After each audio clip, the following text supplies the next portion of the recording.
নমস্কার, আপনারা দেখছেন ত্রিপুরার খাস খবর। এই মুহূর্তের বিশেষ খবর।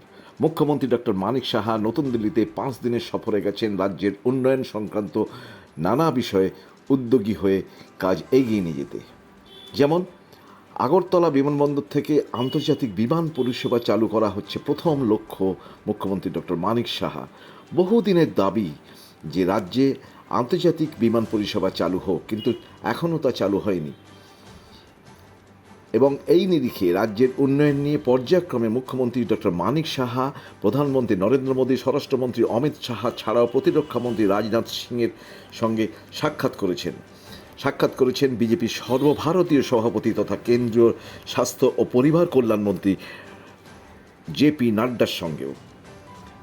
মুখ্যমন্ত্রী ডক্টর মানিক সাহার একমাত্র লক্ষ্য এক ত্রিপুরা, সেরা ত্রিপুরা। আপনারা এই ভিডিও অবশ্যই দেখে কমেন্টস বক্সে গিয়ে কমেন্টস করবেন এবং আমাদের জানাবেন যে আপনাদের কী কমেন্টস, আপনাদের কী বক্তব্য, এবং একই সঙ্গে যারা এই প্রথমবার আমাদের এই চ্যানেলে এলেন তারা নিশ্চয়ই সাবস্ক্রাইব করবেন এবং সাবস্ক্রাইব করতে ভুলবেন না। আমরা ফিরছি পরবর্তী খবর নিয়ে।